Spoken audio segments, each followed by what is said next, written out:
Let me start by saying that our chair, Joanne Shaw, can't make the first part of the meeting, so she's asked me to stand instead to chair the meeting on her behalf. I don't think there are any other apologies. We are expecting Louisa to arrive. She shouldn't be very long. Are there any declarations of interest? Is there anything on the agenda that anybody feels they have an interest in that they should declare in the minutes? No? Then let's move on to the minutes of the 30th of January. First of all, can I ask those who are present to confirm whether or not they think that is an accurate representation of the meeting? Yes. I do. So there are no amendments to the minutes. And are there any matters arising that aren't covered on the action logs? I think there's one in terms of statutory and mandatory training, which I think Tricia and or Roger will be happy to say something to. Tricia. Yes, I will. We have had a focused attention on mandatory and statutory training since the beginning of January, and there has been a significant improvement, moving most of the scorings from red to amber, and there is a spattering of green. Good. Good news. Thank you very much. Should we move on to the action log? Nick, do you want to steer us through that? I think all of the items are either reported back actually in the action log itself and noted there, or are on the agenda. So I think the best way to do it is if there are any questions for clarification based on what's in the action log. Any points anyone wishes to raise? Otherwise, I think we're. If not, thanks very much. The next item is the report from Joanne Shaw on her engagements.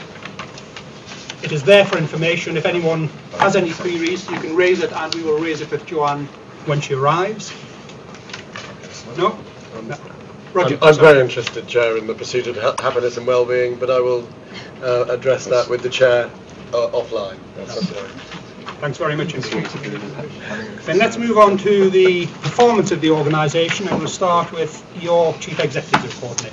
Can I just deal with one small matter of housekeeping, in terms which I blipped over, should have mentioned, is the board seminar for March. That the date that was there, just in case we had the need for a board seminar on the 14th. There isn't a subject for the 14th, and we're not. So that date will come out of your diaries. That's particularly in view of the fact that we've got 2 days which are taking place and will be needed on the 26th and 27th. Sorry for that. I should have said that earlier.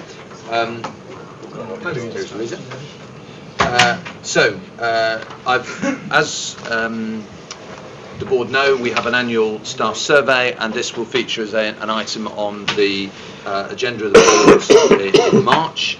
I've made this report because there are a number of staff who obviously know that the staff survey is taking place and are keen and interested to see the results and the response of the organisation to those.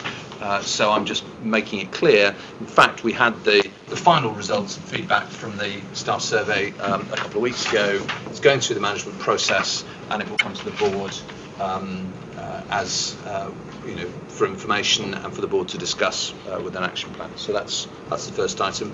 The second item, in terms of the 2012 Olympics, I've put down here what we've agreed with our commissioner based on their assessment and our assessment of the likely increase in calls. It's clearly difficult to be certain, but we've based this on the observations of the impact from the Sydney Olympics, and there's a general consensus that this appears to be the likely impact. Would just note that I understand that the East London and City bid for 111 will now not be made operational until after the Olympics, and you recall that would actually cover the Stratford site, the Olympic site itself. So we keep it under review, but that's what it is. Happy to answer any questions. Tim, I think you raised it. Are you content with that? Well, I'm just happy that there's a logic behind the 12,000. I know its estimates are always incorrect, but if 12,000 is the best estimate that we can make, then that's what we've got to use for our planning. I mean, I just... And that's spread over about a 3-week period. Over a 3-week period. 3 to 4 week period. think it's generally the week before, 2 weeks of, and the week after. And that's related to how many visitors we're expecting and all Yeah, that. yeah. So And both the commissioners with their team from Deloitte and our team had jointly done some work, and that's the agreed position. okay. But as you say, it's a forecast. Okay. And have the ODA bought that off or local? Good question. I don't know if we've shared that with them. We're not actually being commissioned by them No. to do anything, so I'm not sure I would offer them that reassurance. It has been shared with NHS London as part of the bigger... So they will have done it. Okay, fine, thank you. Good, thanks very much. Okay, and then the final item, before I had one additional one to mention, we've had our CQC periodic inspection, and all matters seem to be in hand, and no concerns raised. But Tricia, you may want to add a bit more colour to that statement. We've received a draft report to comment, and indications are on the standards we were assessed, we reached compliance, which is very good news. Excellent. It's always good getting reassurance of the quality of the service we provide. Yeah. And how many sites did they visit? They visited headquarters, Milton Keynes, Wakefield. I'm struggling now, thank you. I think that was it. Yeah, that was it. Well done. Yeah. But these are unannounced, obviously. They were really nice. Steve, were you trying to come in there? I may have missed you trying to take part in No, the discussion. but I was. It's around the Olympics. I was really going to ask if for some reason our modelling is wrong and it's more than 12,000, it's 50,000. What happens then? We are working through our contingencies at the minute, so we're working through how we're going to resource up for that, and we'll be working, as part of that, we'll be working through our contingencies should it be significantly more than forecast. Peter? Yeah, just two things on the CQC. First of all, I thought it was quite interesting to have a planned, unannounced visit, which to me was quite exciting, but the difference. There we are. We can clarify that. But I just wanted to check the report that they finally looked at for accuracy is published, isn't it? So I just wanted to make sure it's published on the CQC website. Is that right? Indeed. Okay, thank you. That clarification. The planned unannounced is we knew we were going to be visited and assessed sometime this year, but then the unannounced visit, as in we didn't know the date they're actually going to come and assess us. But they then arranged to come and see the management team to discuss what they were finding. The final item which has arisen since I wrote the report is a report which I'm sure the board would like to be kept appraised of, which is our efforts in ensuring that the national decision about the implementation of Cabinet Office guidelines, where NHS Direct is not the successful bidder for 111, and just to keep the board up to date. There is a determination both on the part of the Department of Health and senior NHS representatives to make sure that the guidelines that provide frontline staff with a very good opportunity to have their skills continue to be used in 111, even where NHS Direct is not the accepted party. So there's a determination nationally to make this work. However, what we are seeing in a small number of places is, well, how can we put this potential for confusion or doubt about quite how it applies in that locality? And we are making sure that any such confusion is overcome through escalating to the necessary senior level to make sure that the right approach is undertaken. The most pointed example of this is in the northeast, where there does seem to be some confusion about quite how this would apply in the northeast, and we are pursuing this both with the Department of Health and with senior officials in the northeast as we speak. I'm confident that it will be resolved satisfactorily. Sue? I'm a little surprised to hear that, and a little disappointed, to be honest. I thought the principle was very clear. And applying the Cabinet Office guidelines in this circumstance makes total sense. It's in nobody's interest, certainly not patients, for us to, for the NHS to lose staff such as we have who are hard-working, committed and experienced in delivering remote healthcare. Nor is it sensible to do anything other than safeguard the public purse. I guess I'm wholly supportive of your continuing discussions to try and resolve this satisfactorily. Having sat in the Finance Committee, I suppose I've raised a number of times, we've been reviewing bid documentation, and not all of the bid documentation that we see includes this commitment to Cabinet Office guidelines. So I suppose, firstly, I'd like an assurance that we are raising that and providing all the information necessary to every bid team in the country, so that it can be included in that bid documentation. I'd like a sense of what percentage of the current bids out there do recognise that commitment, and what percentage is silent on it, so we can get a sense of how big a problem this may or may not be. And I guess finally, I'd like to understand, if this isn't honoured, this principle, what is the potential cost to the NHS in not actually following this principle? Shall I answer the last bit first, the cost and downside? Just in giving the figures, I just want to stress that this is an extreme position. In other words, it assumes that despite the fact that this decision has been taken, it's not implemented anywhere. The cost would be around £50 million in financial terms, and of course the more important cost would be the loss of experience and the loss of frontline jobs, which would be around 1,500 staff. So that's the answer. The Department of Health is fully aware of that.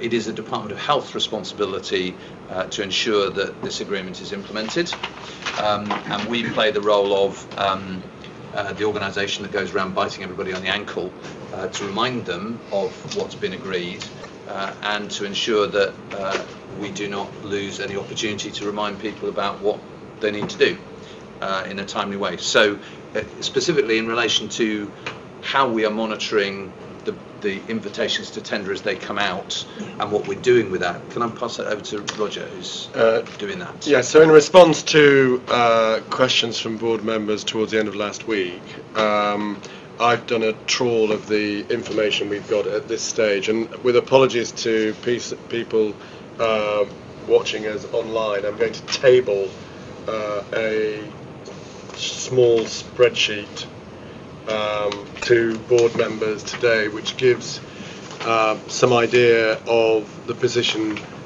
we're in at the moment. So I'll just wait until that's distributed.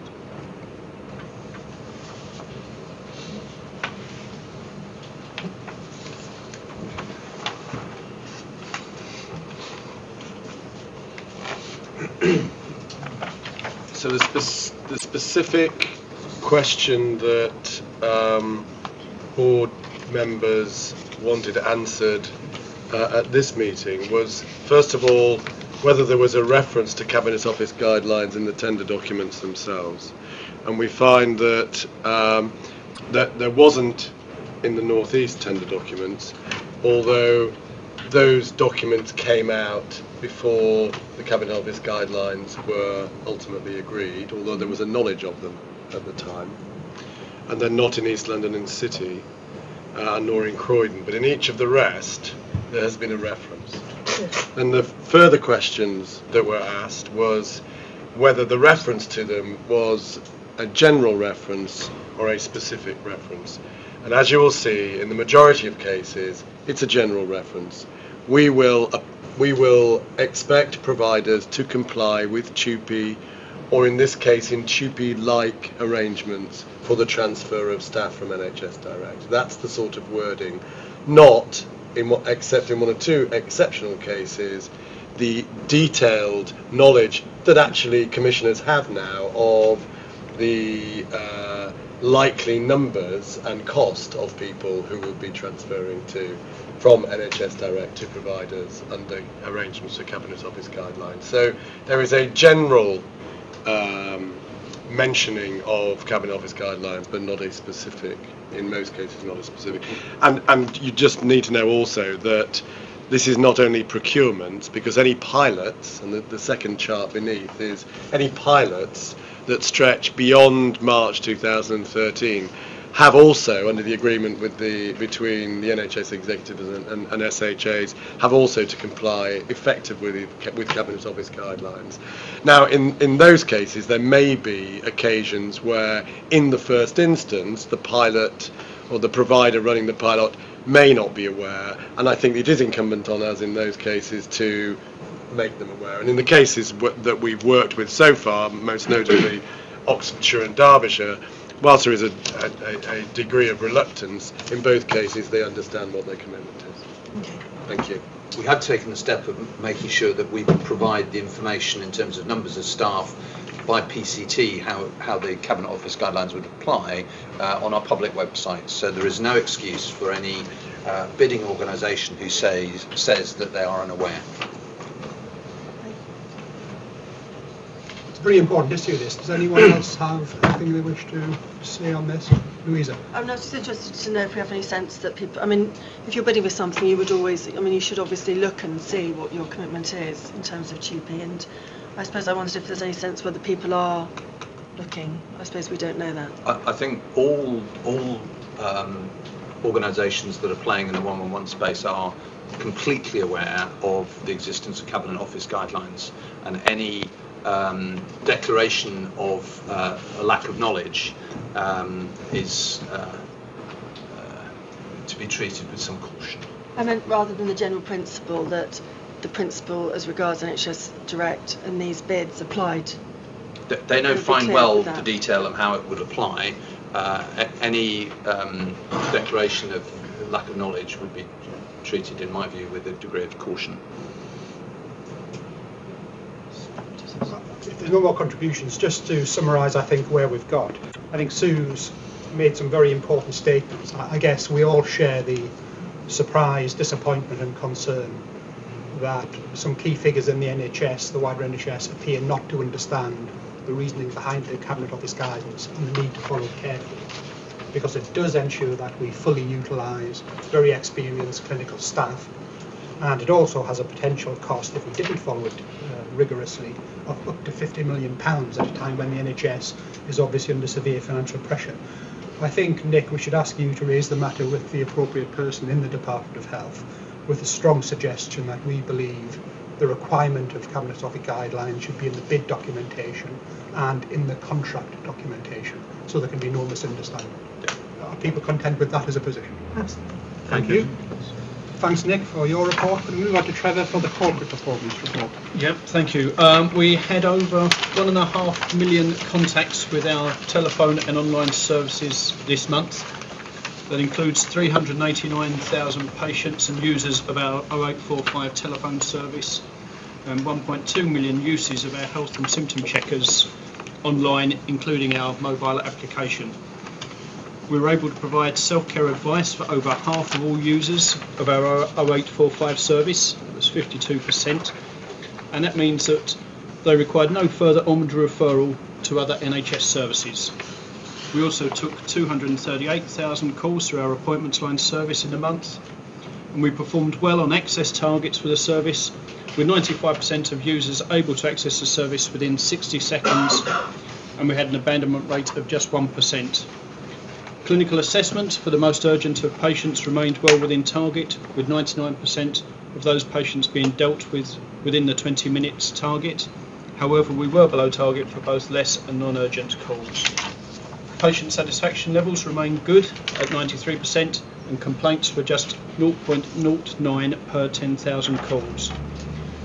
A supplementary report on 111 performance over the festive period will be discussed later in part 2 of the meeting, and I'll pause at that point to take any operational questions before giving a report on our financial results for the month. Steve. Thank you.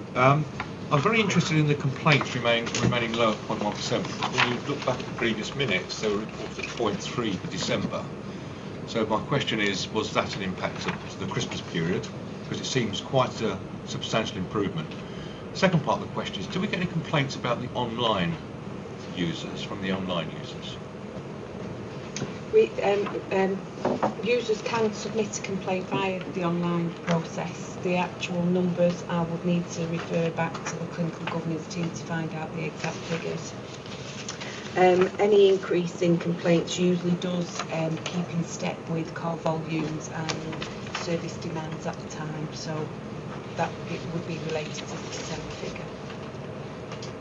First part of Steve's question about the impact of is Christmas distorting the numbers? Is that Keith or Trevor?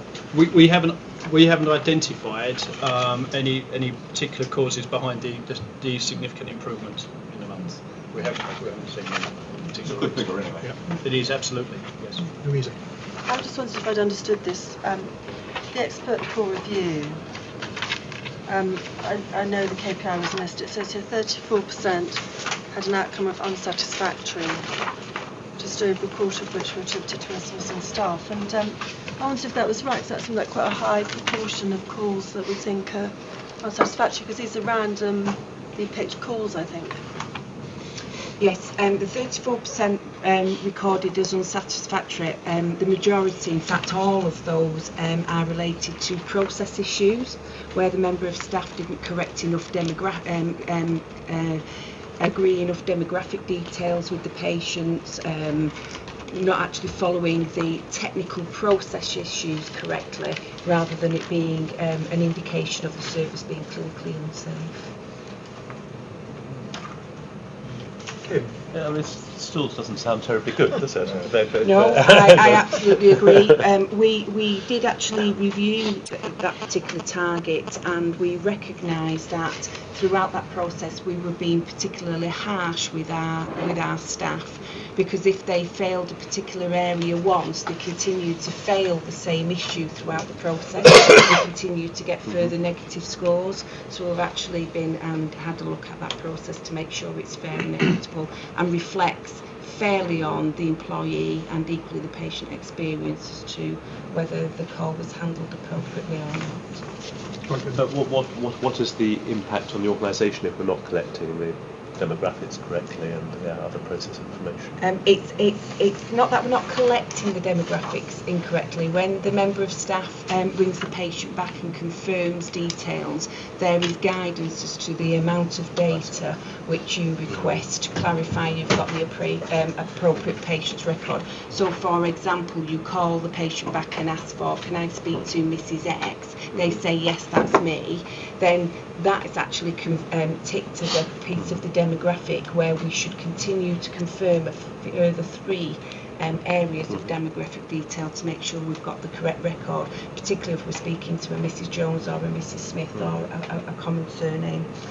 So it's not that the demographics are inaccurate, it's more the process in which they're collecting them or validating. Louisa. So because it's important, isn't it? Because it's one of our quality assurance measures. I'm not quite sure sort of where we are with it then. So that if it doesn't quite work in terms of the, what we're measuring, is there another way of doing it so that we feel we can? So we review. Yeah, we are absolutely. We've reviewed it. We're feeding back to staff on the issues that they should be completing in order to improve on that score. With a recent review of the expert core review, we've also developed an electronic form. We reported in the clinical governance committee we were having difficulty in feeding back to staff some of these are minor issues, but do have an impact on the overall quality of the service that we are delivering. And not being able to sit down with staff and feedback personally was delaying that further feedback and improvement. So we've developed an electronic process where the member of staff actually receives the form directly, so can start to make the improvements prior to them sitting down with their line manager and having the feedback face to face. So just to follow up, so what will happen is we would expect this to get better, yes, 34%. Yes. And would that get better because the process now is sort of better, or have we changed the things that we're measuring, or weighted them differently? Or both. The feedback process to staff will improve, as well as us not double counting all of the issues within the actual reporting.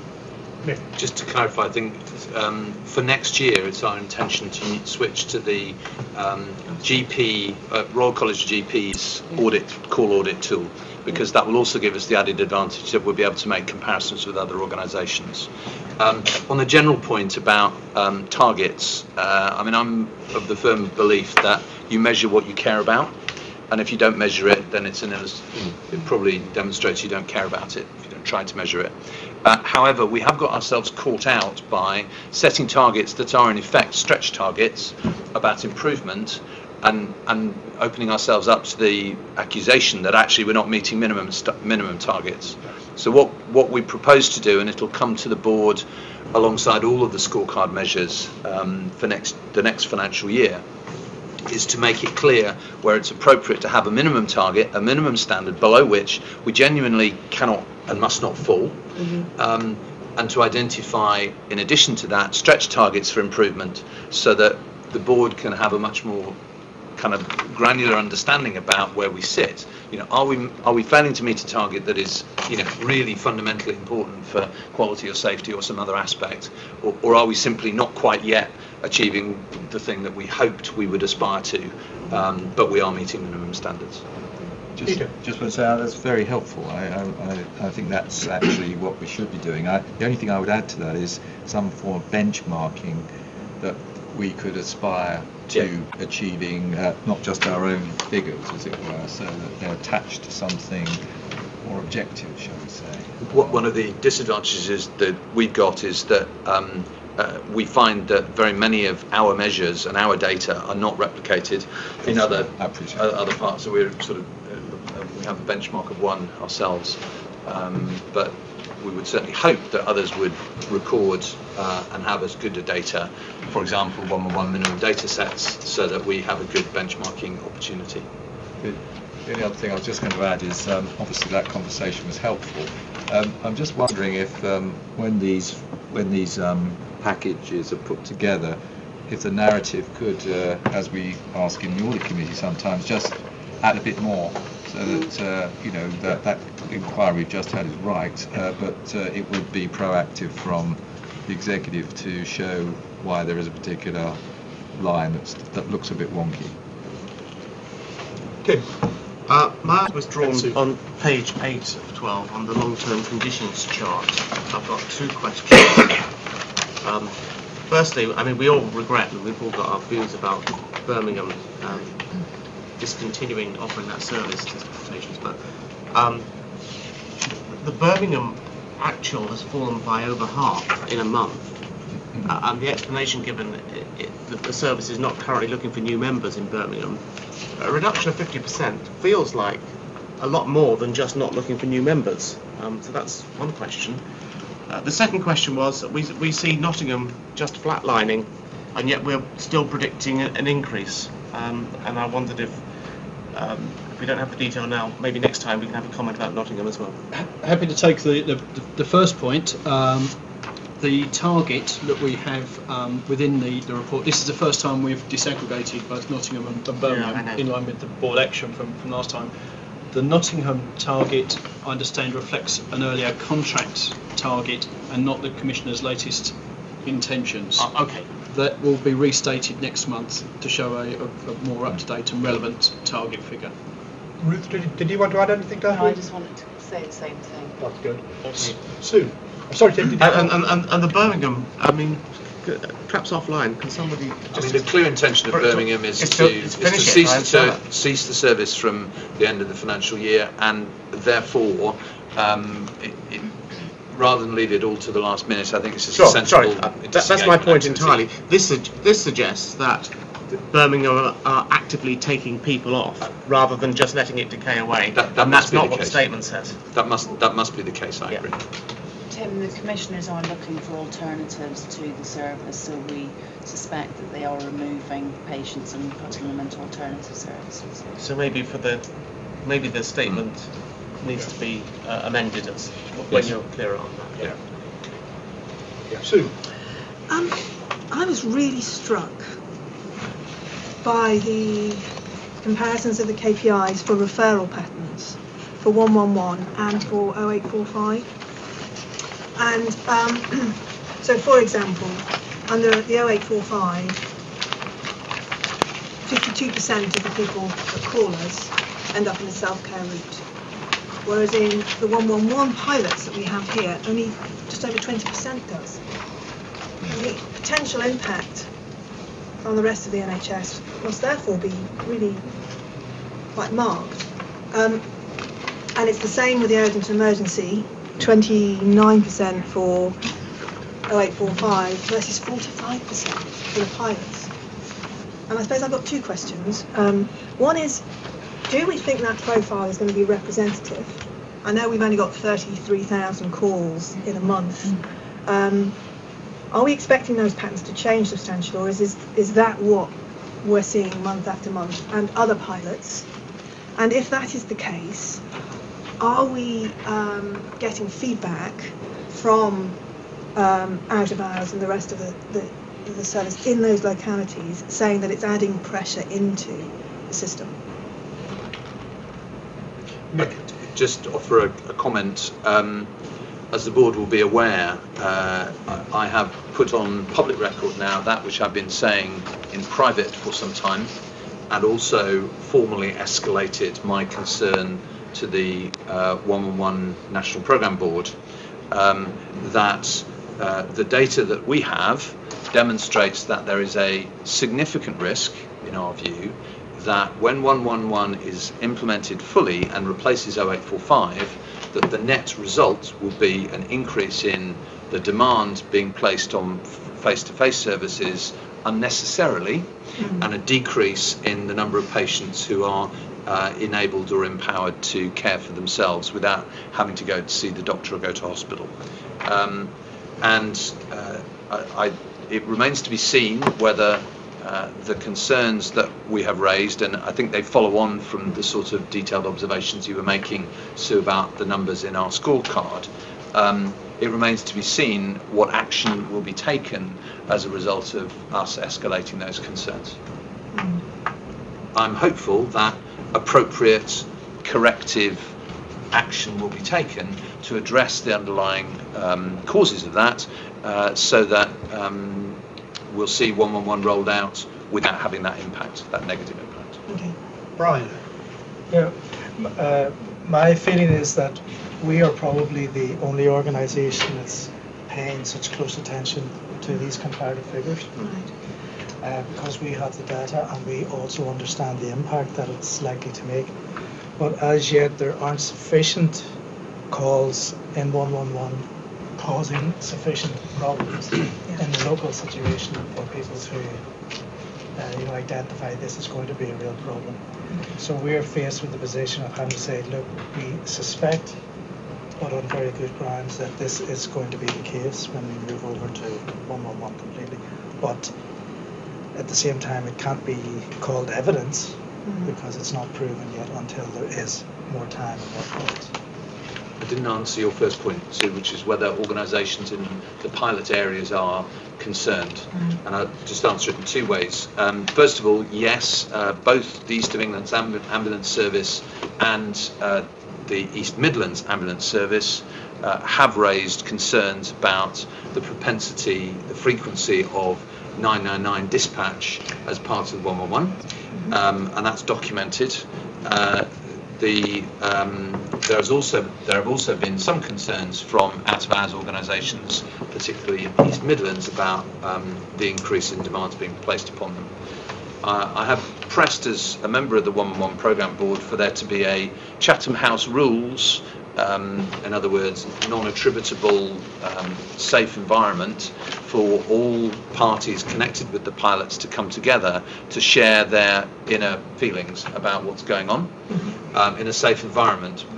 There is a concern that people who express their concerns openly and publicly are somehow regarded as troublemakers or not playing a corporate game, and therefore people who speak privately about concerns don't do so publicly.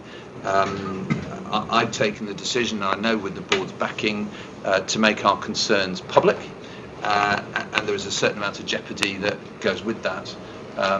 But I'm pleased to say that the programme board endorsed my request, and that a meeting is due to take place during the first part of March on that basis with all parties concerned, and I hope that that will enable concerns to be aired appropriately, and we wait to see the outcome of that.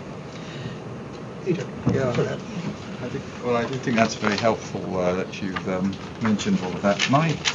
I've got another concern about this. I'm involved with other parts of the health system and social care, and we're working very hard on the concept of proactive care, which is really looking at multidisciplinary approach to ensuring that particularly people with long-term conditions, frail elderly people, are not, as it were, moved into acute service care when they don't need to be.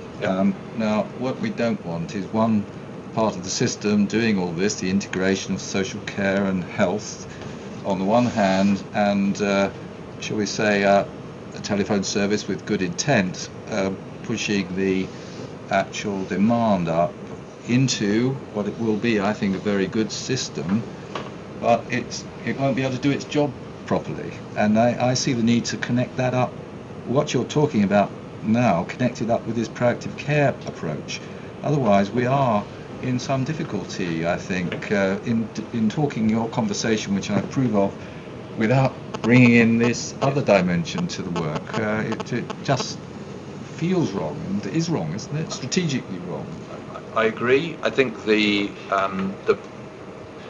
likelihood from... Can I just finish? Because it's local. Because this is very local to me, and of course it has got no impact from 111 system at all. It is not even being thought of as an issue for integrating into this sort of system of multidisciplinary social health care innovation, and it is quite concerning that that isn't the case. I agree. I think what you're pointing out, or the way I interpret what you're pointing out, is that there are opportunities for remote care to help prevent and to therefore also reduce demands being placed on face-to-face care, as well as provide better care for patients. In this particular niche area, frail elderly long-term conditions. I agree, and the Trust is absolutely behind the Department of Health's 3 Million Lives campaign, which is all about spreading the opportunity for patients to be supported by remote telehealth, telecare in their own homes. And as the board know, we have been active in trying to push that forward, and have found generally commissioners have been slow to recognise the potential and slow to commission organisations like ours or others to do it. But it's a wasted opportunity. I think the reality of most procurement exercises that we are seeing is that they are driving towards the cheapest telephone assessment service for 111 having a distinct or winning advantage over other bids that are more expensive, but actually have a better outcome for the health system as a whole. And that subtlety, although it's not terribly subtle, that subtlety is being lost in the procurement process. And what we're seeing valued is the cheapest possible cost per call. Louisa, then Sue. I just wanted to sort of emphasise that point and wondered if that could be part of the discussion under Chatham House rules, because the whole buzzword of the government is around integrated care. And this is, and of course, this isn't niche because so the large proportion of demand on healthcare is from people with multiple comorbidities, and it seems just bizarre to have a purely signposting service that undermines all the work that's going on in integrated care. Agreed. Sue. I suppose what I was just thinking, this might be subtle as well, but Chatham House rules, absolutely. But we have the evidence. I know, Brian, you're saying we don't have the evidence because we actually have a relatively small pilot. But in the same way as we are planning 12,000 calls on the basis of what happened in Sydney, You know, you have to use the evidence that you've got. The purpose of the pilot is to provide as much evidence as possible in order to make decisions about how this is rolled out. So for me, this is really stark. Yes, it might not have entirely be evidential, but it's enough of an indication to say actually there's issues here that need to be dealt with in the procurement, and I'm pleased to hear that you are continuing to raise this at the 111 because it's absolutely critical that this gets heard. Anything to add? I think again this is a very, very important message that does need to continue to be raised. I know you have raised it, but there's a huge danger in my view of trying to find a cheap solution to a telephone healthcare request rather than looking at the whole system integrated care approach to the health service. And I think traditionally our service has been a treatment service. More than half the people who call have their concerns resolved through that phone call, where under the new system you will simply be passed on to another part of the NHS, which will involve other clinical professionals having to give up face-to-face time, and also a cost of those being added to the system. And I think unless we look at integrated care and the whole system cost, we may have a situation where people think we have saved money by going for a cheaper telephone answering system, but actually cost the NHS significant funding, but also reduce the quality the individual patient gets, which is even more important. So I think we just ask you to keep raising it, Nick. That's all we can do. Indeed. Thank you. Anything else on the corporate scorecard? If not, Trevor, could you take us through the finance report? Certainly, Chair. Tim, I know the Finance Committee will have looked at some of these figures, so it might be that, Tim, you want to highlight any concerns you had as a committee. But Trevor. Our financial performance on income and expenditure remains strong. We have a surplus of £3.2 million for the year to date and forecast delivery of our year-end targets. We currently have a cash balance of £21.2 million and we have invested £2 million in capital for the year to date. We are continuing our preparations for the closure of accounts at the end of March. That includes discussions with the SHA, our lead commissioner, our auditors, and agreement of our provisions to go into the accounts. Those, together with our financial forecasts, continue to indicate the achievement of our planned surplus for the year. Thanks, Trevor. Tim, was there anything from the Finance Committee you want to raise on that? Not specifically from the Finance Committee, but I've got two sort of comments that I'll make if I may. It's good if we look at 1.1, the 3 bullets there. You know, we're not achieving the planned income with the planned call rates, but I think that, you know, the management are showing some good control, in fact, in driving the cost down at the same time, so that the sort of proportional reduction in surplus as opposed to the proportional reduction in revenue. So that's quite good news, I think, that we're actively managing the cost base in line with the demand. I also had a look at on page 3.2, which is the call volumes, which is related to that. And of course,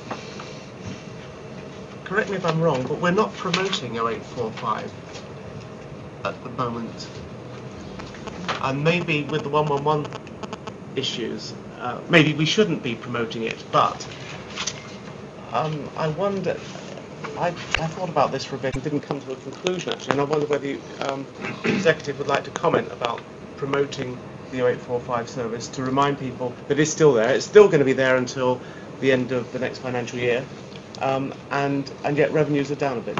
We following the elections, going back to May 2010, there was a moratorium on public sector advertising, and as a result of that, we ceased advertising, buying public advertising space.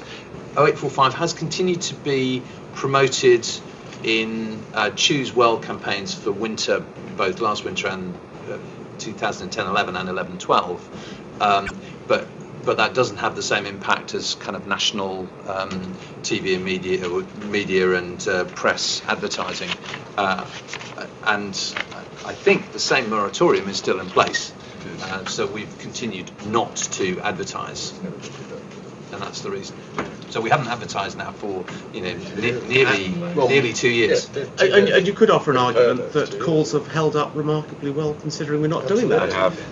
But I've got no real evidence for that statement. I think that the part I'd like to add to that, Tim, is that we are targeting the achievement and answering of more calls as we go into the new year. When we have our rostering arrangements concluded, when we've got the staff on at the right times to deal with the majority of calls that come through to us, we are looking to drive that level up further. In fact, our core contacts for next year are targeted at 4.8 million. So that's an increase over the planned levels for this year. Yeah, I think in terms of your earlier point, you're right in terms of the active management and control across all budget lines, and that's only going to be more important as we go through the next year in view of the scale of change that we're going through. Agreed. One final point, different on page 9 of 12. Just to remind colleagues that on the capital forecast, the major issue around capital is, is telephony refresh and the quite conscious decision not to push ahead at the planned rate on that. And so the apparent shortfall of the capital programme is actually because we've made a very conscious decision not to do something until we can see. Until our crystal ball is a bit better about the future, which I think is the right thing to do. Louisa. I've said 2 points. One is that it does make me feel really uncomfortable that we can't promote the service as much as we would want to, so that people, access it as well as they might. And I wondered if there are plans around promoting, not in a way that costs money. And I know that we've talked about this before. I just wondered what those plans are, because certainly advertising across websites is clearly something that I would think we're doing already. And then my second point is just around 4.2, and I wondered if this is going to continue, that we have this overspend on permanent and in-sourced health advisors, sort of matched by this underspend on nurse advisors because of the sort of the change in use. That is going to normalise as our new rosters come into effect. There'll be a corresponding. As we achieve a better roster fit towards 90%, we'll need to rely on less discretionary resource to plug the gap, so there'll be a corresponding drop-off. And we have got a substantial campaigns going on at the minute, which I'll update the board on later, to recruit substantial numbers of nurses. So that would actually normalise. What's the sort of time frame? April to May, that should be normalised. And I'm happy to share the detailed plans of our resourcing offline. Happy, Louisa? Did we cover your first point there? I don't think we did. No. Yeah. Who wants to pick up the... Okay. Sorry. Unfortunately, even to advertise a service involves money, because if you want people to distribute leaflets, you have to more or less fund people now to distribute your leaflets, even in libraries, through councils, travel and tourism. We have some Sorry, can I just go back to that? So you can, you're not allowed to spend any money on any pamphlet that you can stick in a library. There is a limit as to how much you're allowed to spend, but also in terms of our cost improvement programme, we released funds back as part of cost improvement out of the advertising budget. So, as Nick says, we've been using free channels to advertise the service. We have, however, some materials remaining in the organisation, and just last week I was talking to the team about how we might, further get the leaflets out there without necessarily spending a lot of money to do that. So we've got a review this week of what our options are. It won't have a massive impact because we've stopped any expenditure on producing new promotional materials. It is a very fine balance, isn't it, when the 085 service will be sort of disappearing and we are under significant cost constraints. but it's important that we can always offer patients the very best service, the service they want. And 085 is very popular, so it's a shame if people don't realise it's there because we're not making it very clear. But I think I understand the dilemma. It's a bit of a catch-22 we're in at the moment. Anything else on the finance report? No? I mean, I felt that, bearing in mind all of the pressures the organisation is facing, we should congratulate everyone in the organisation for the financial management. It's I agree. extremely good performance. And that was the point I was making. Good, that concludes the performance section. Let's move on to the strategic items. And the first one is the Sustainability Development Management Plan. And Roger, you are the executive lead, and Tim, your colleague, is the non-executive lead. I am. Thank you, Tim. We've always known that as a significant provider of remote healthcare, we contribute as a service significantly to sustainability for the future.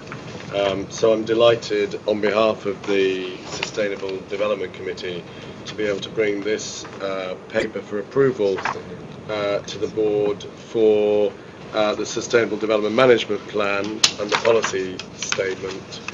And I hope that you as a board will be able to approve that so that we can continue with our work.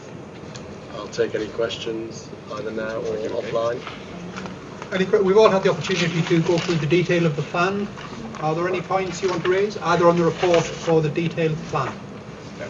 If not, can we approve the plan, ask Nick to sign the policy statement, and note that Roger and Tim are the board representatives leading this initiative. Perfect. And should sign up for a good corporate citizen assessment.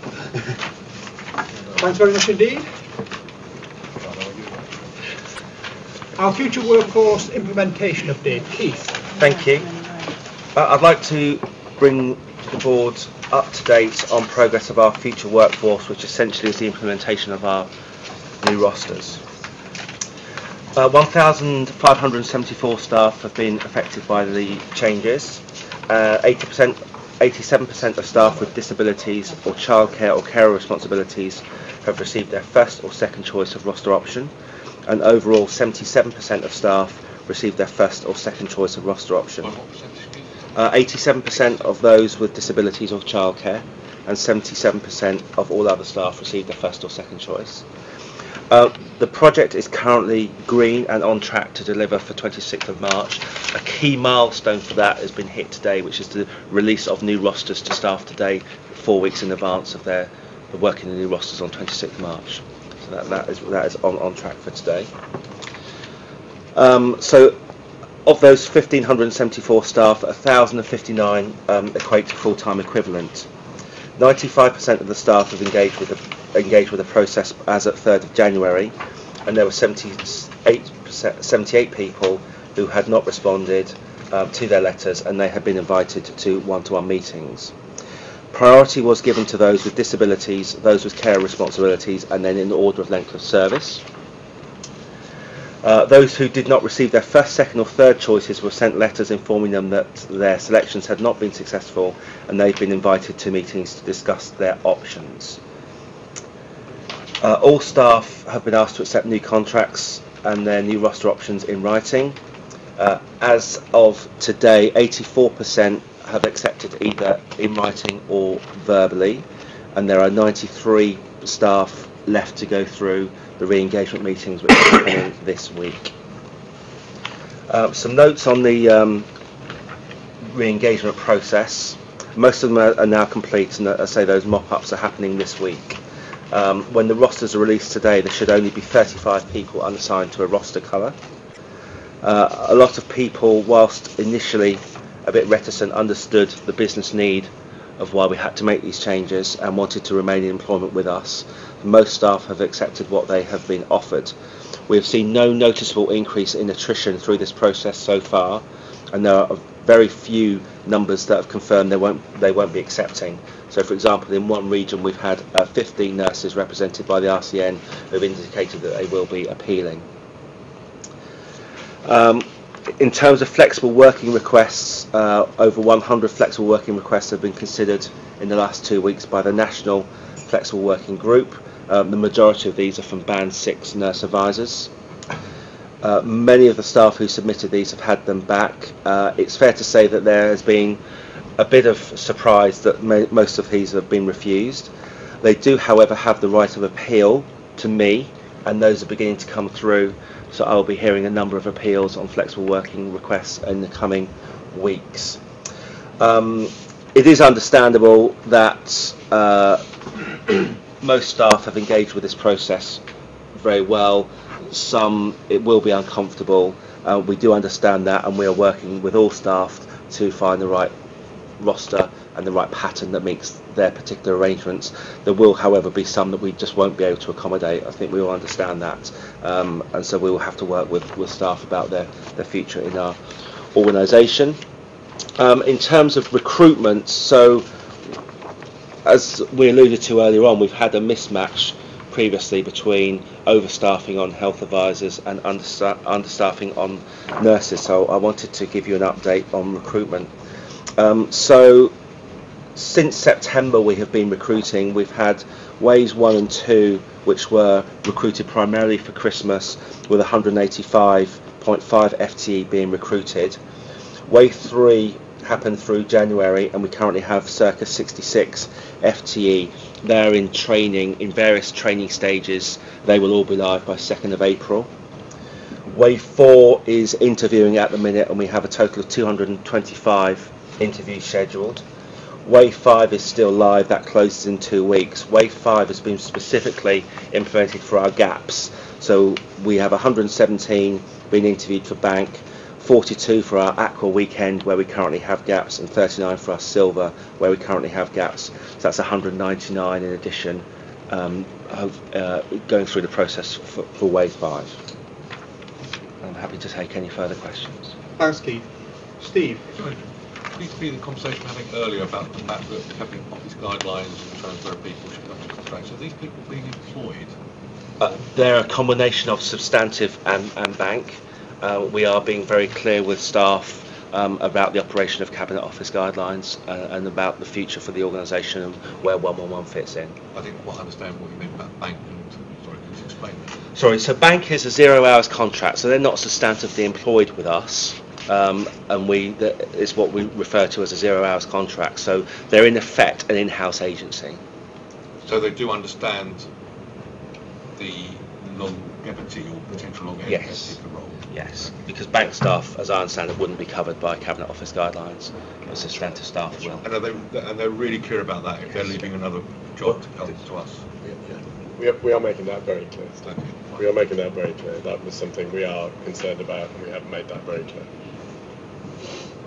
Peter? I just wanted to check a couple of things. So, with regard to the involvement of the staff side representatives who were sitting on the implementation groups, I just wanted to hear how that was running and how that was going. I did ask this last time, but as you weren't here, I thought I'd ask it again. And the second question was just to, it appears from what you've said that there's only a very small group of staff that aren't engaging fully in this process. So and I just wanted to be certain that you've got that right, so that otherwise they may not like what they're getting necessarily, but they are wishing to have a dialogue and or take what's being proposed and or appealing.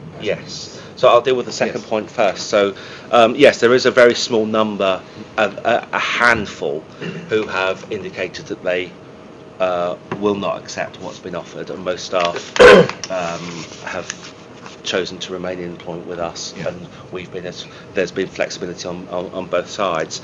The unknown risk, however, is those that have accepted, but when they actually receive their rosters or when they're actually asked to change their working pattern. So that's going to come up over the next couple of months. So there will be a bedding in period. With regard to the first point, I chair the project board for our future workforce, which meets fortnightly on Wednesdays. Staff side have 2 representatives of that, and I'm happy to to put on record that the engagement from staff side has been very, very good, very constructive, and as throughout the whole process, has been improved by their engagement.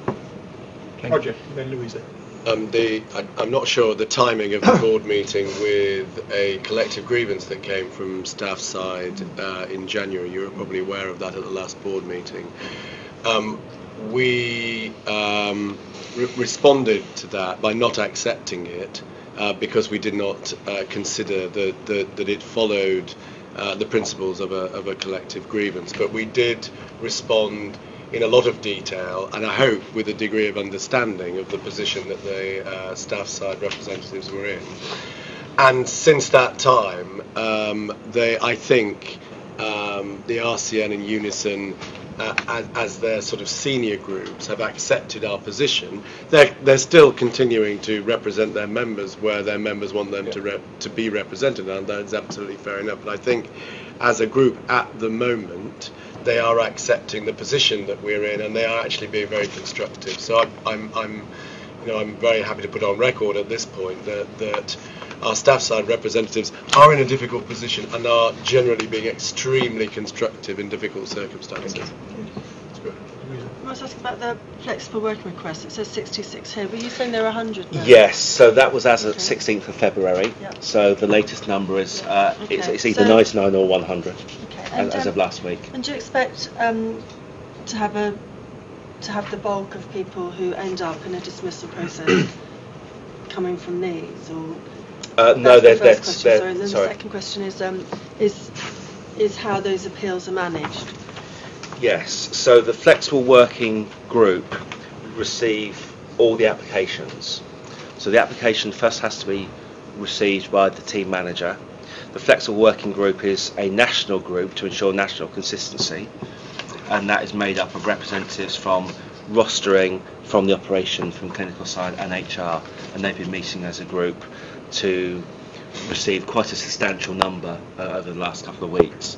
The vast majority of those have been rejected for the principles that we've discussed at 30th of November.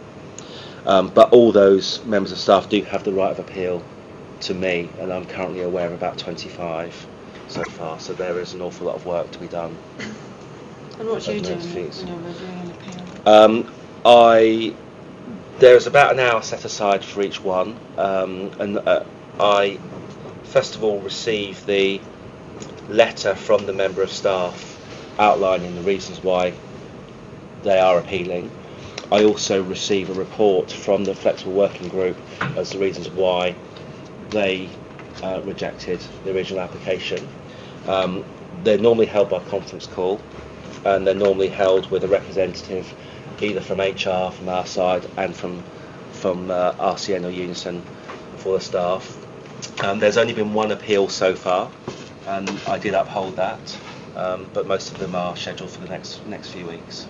So I go through that with the member of staff and go through the reasons why they feel that a flexible working request should be submitted and accepted, and I assess that against the needs of the business. Okay, and so just my last question. Thanks for reply. And you don't hear it the first time round. You're not on that. I don't hear it the first time round. No, it is. They are band 8Bs. They are the visual heads of performance, the number 2 person in the OSC in Wakefield, and a senior representative from HR. Sue? Actually, no, it's fine. I will take the question offline. That's all right. It's good to hear that staff organisations are working closely with us, and that's very positive. We're quite close to the implementation date for the new rotas. What do you think is the greatest risk we have as we implement the new scheme? The risks would normally be around attrition, sickness and attendance. As I said, we've seen no increase in attrition through this process so far that we can notice. There is a risk that may change over the next couple of months, but as things stand today, we've seen no increase in attrition. We've also seen no increase in sickness attributable to this, and that would normally be a leading indicator. So we are watching sickness and attendance very, very closely. The risk will be very localised individual risks when staff need to, for example, turn up at 8 o'clock to work on the 26th of March as opposed to 10 o'clock previously. So they will be very, very local risks. How will we manage that risk? At a local level. On the day of implementation, we find that we don't have as many staff as we would have expected. Yes. Coming in through the door. We will deal with that through our attendance policies. And we've been very supportive with our team managers, our performance managers, our shift managers, and we've been engaging with the staff. They've all had a series of one-to-ones. The local operations managers will also be aware of the particular individual issues as we lead up to go live, so they will be working with those people individually and supporting where we can. Is there a risk that patients will see a diminution in the quality of our service? I believe not, because currently we only have about a 73% roster fit. This will deliver just over 90% roster fit. So even if there is some slippage of that over a 2 to 3 month bedding in period, we should still be in a substantially better position than we are today. Yeah, that's a good answer. That's very good. That's reassuring. Yeah. Thanks very much, Keith. Thank you. Are we still happy to keep plowing on? You don't want to break yet? No. Shout now if you want to break. No, let's go on. Come on, Chair. Let's move into the governance and compliance section. And Sarah, do you want to take us through the risk register? Yes, thank you. The corporate risk register has been reviewed and updated, which is reflected in the output in front of you. There are currently 3 risks on the public register, and in the last month the risk associated with rostering arrangements, following on from the discussion that we've had just now, has risen from 12 to 16. Happy to take any further questions. Peter. I was just asking if you speak up a little bit, because Sorry. it's just my hearing's going. That's a problem. Old geezers like me can't hear you. So if you could shout a bit, that would be great. Thank you. I didn't have a question. Any questions? No? We can note the risk register, that's good. The public risk register, I should say. Let's move on to the... Can you hear me, Peter? Let's move on to the minutes of the committees, and we'll start with clinical governance. Sue? I've actually given a verbal update of this at the last meeting, and there are a number of things on here that we're actually going to cover anyway, like the palliative care review. So I was just inclined to take questions really rather than go through it in detail.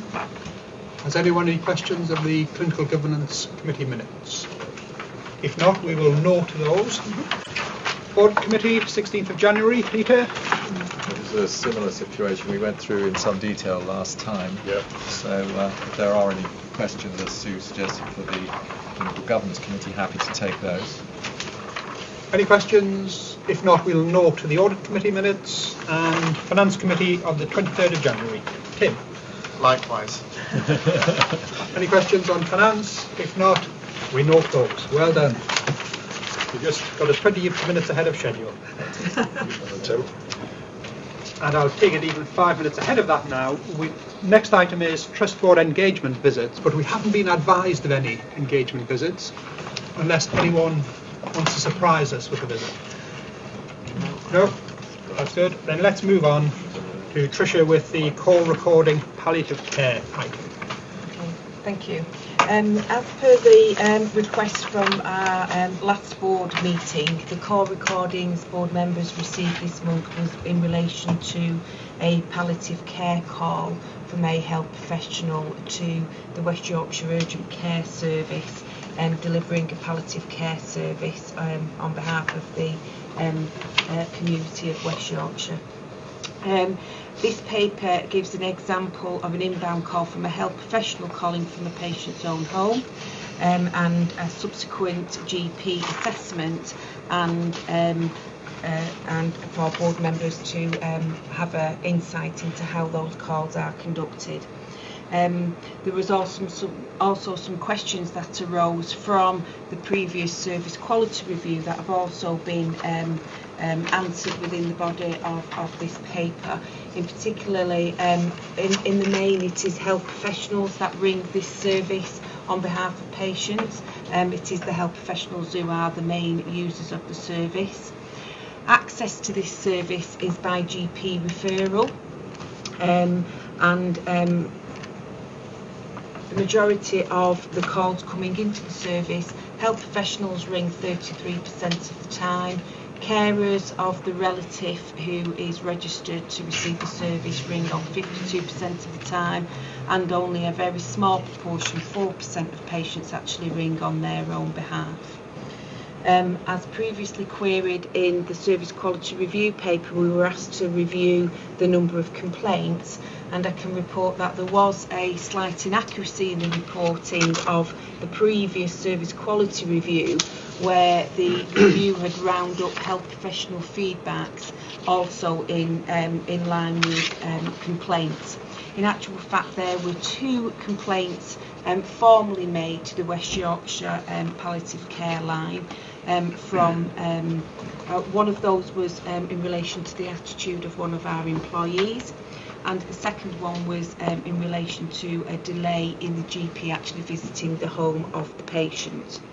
There were a further 2 complaints which were led by other organisations who'd received a complaint from a carer or a relative in regards to the care patients had received over the whole patient journey, and we investigated those as requested by the lead organisation, and we were found not to have any issues with our aspect of those calls. The total number of complaints, in actual fact, there were 21 health professional feedbacks over the year of 2010, and they particularly related to the delays in assessment. They were also related to delays in receiving particular medication, so whether there'd been a change in the prescription, and also delays in the GP or the district nurse actually visiting the patient themselves. There was a further request regarding to information with how many patients actually use the service, and as 2,603 patients are actually registered to receive the service in West Yorkshire, and we received 4,627 calls to that line in relation to that number of callers. I have further details that I can share with board members should they wish to receive it in relation to the total population requiring palliative care across England, and the percentage of that relating to West Yorkshire urgent care should board members require it. I'm happy to take questions. Thanks, Tricia. Any reaction to the CD, the recording? I wondered really how this differs from just a call to the main service. I couldn't really discern, perhaps apart from the option to look at the patient's notes, any difference.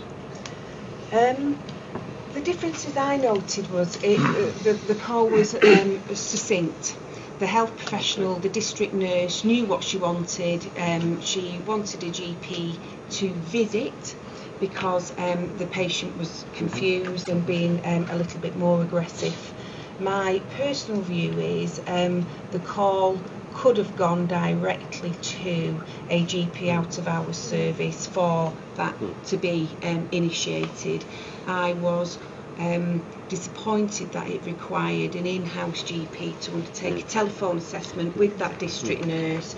There should have been, and I would recommend there is a process where a district nurse in the home with the patient themselves can make a direct request to the out of hours service in order for a home visit to take place.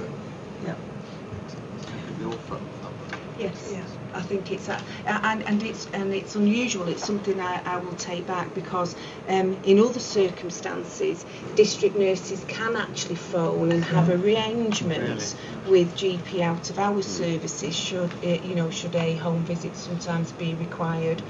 So I need to make further investigations as to what the contract is, what commissioners feel about the service, and also what patients themselves have reported, because as I've already reported, the health professional feedbacks as well as the patient complaints describe delays in service of delivery, so it seems appropriate to me that it's just streamed directly to the out of hours service covering that particular patient, with a note which says this is a patient receiving palliative care. Nick, Yeah, I mean, it was sort of backing up what Trish has just said. I mean, from the point of view of the patient and the district or community nurse there, I suspect that they probably will also get a phone call back from the out of hours provider in that case. So it'll be three telephone transactions, and I just wonder what additional value the palliative care line adds. Because I could see, for example, as a community nurse, it's extremely helpful to be able to access the advice of a GP on the telephone rather than simply phone up for an appointment. And I just wonder how many occasions when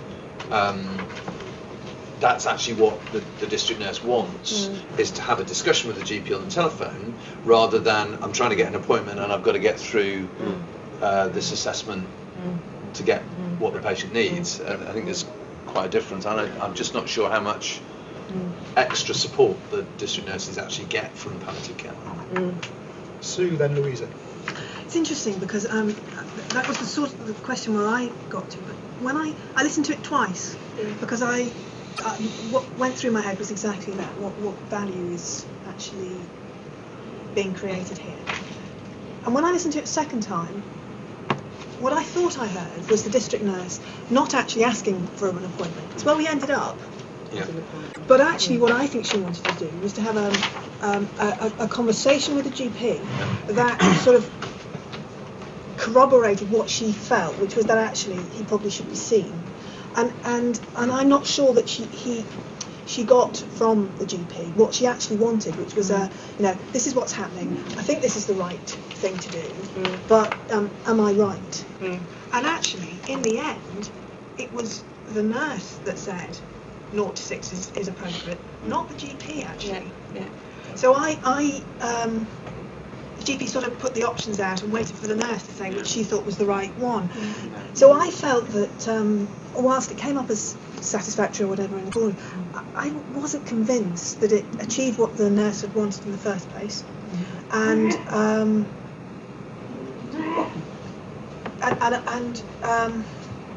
so that's number one. And then number two was, for me, there's two types of conversation here. There's the one with the health professional. I think you just said 52% of people who ring this line are actually carers of patients. Yeah. And I would have been really interested to hear an example of a call from a carer. Because, again, I'm assuming that a carer would be ringing up for that, for reassurance that what they're doing is correct. And I could see the value of the palliative care line from a carer's perspective, perhaps much clearer than I could from a health professional. So I felt we were sort of missing one part of the reason for a palliative care line to exist in the first place. There was some thought given to the type of call that we shared with board today, and we did explore the seeking consent from carers, and it was really difficult to go find a call where we could then access a relative and confirm. We didn't want to impose unnecessarily on a difficult time. I agree with the first part of the call. When I listened to it a couple of times. The first bit, I thought the district nurse was almost asking the GP whether there needed to be some amendment in the prescription of the analgesia the patient was taking, and I think the onward discussion regarding the aggression and the confusion led to, and there were some other symptoms described that the meander towards the agreement of 0 to 6 and whether that was appropriate or not. But I agree with your comments. Louisa. I was going to make Sue's point, which was around, I think it's a very different experience for carers who this is as much a navigation point as anything else, and so if we can't sort of listen to calls, just be good to have a sense that this does the job for them, perhaps better than this example showed necessarily it did the job for a professional. Just wonder to what extent we are and should be competing with palliative care, sort of the normal palliative care services and the services which come out of the local hospices, where there's a reasonable chance that the person on the end of the phone at the hospice might even know the patient.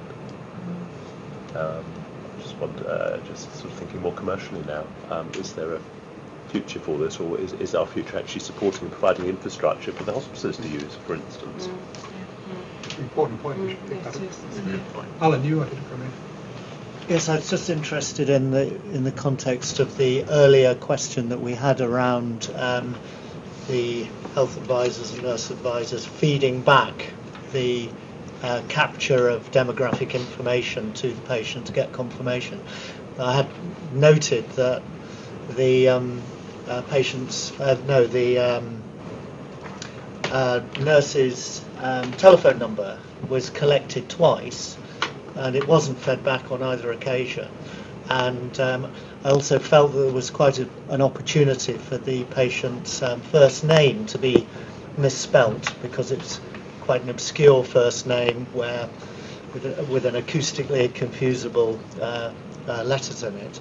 And I just was interested to understand, clearly in the call reviews that we carry out, that sort of issue is being detected, because we saw that in the information we heard earlier. But I just wonder whether we're comfortable that enough focus is being given to that aspect of it when the call reviews are being fed back to the advisors, because obviously it's a quite big driver of data quality that we get into the systems. And I just wondered whether you felt that part of the call review feedback was given sufficient sort of focus.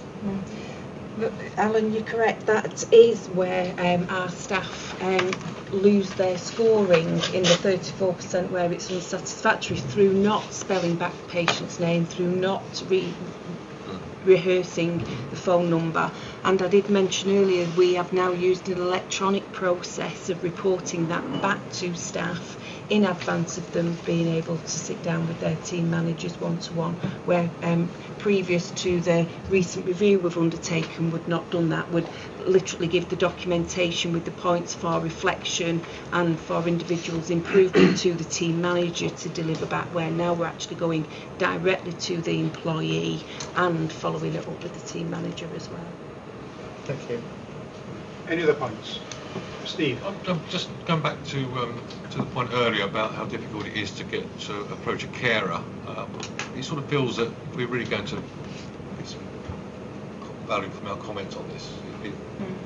It should be from a carer's perspective. So can we not find a way of doing that? Yes, absolutely. The point I wished to add before we closed was, in order to bring it to this board meeting in response to the service quality review, we chose this call. But going forward, the National Clinical Governance team and the team particularly in West Yorkshire are of a mind to identify a call and go back to a caller during this month, where it'd be more appropriate to capture somebody very close to their service encounter rather than looking back over a couple of months. So I will take that away. Good, thanks very much. I think we've raised some important issues for you there, Trish. It would be useful if you could give us some feedback once you've had a chance to think about those issues. I don't think you need necessarily bring them back to a full board meeting, but just drop us a notice to the whether anything has changed as a consequence of this meeting. Yes, thank you. Thanks very much for that. Thank you, Chair. There was no business notified, any of the business notified before 9 o'clock, but does anybody have any burning issue they'd like to raise at this stage? No, good. Then we should note that we meet again on the 26th of March at 10:30 here in Leman Street, and then I will close the public part of the meeting. Thank you very much.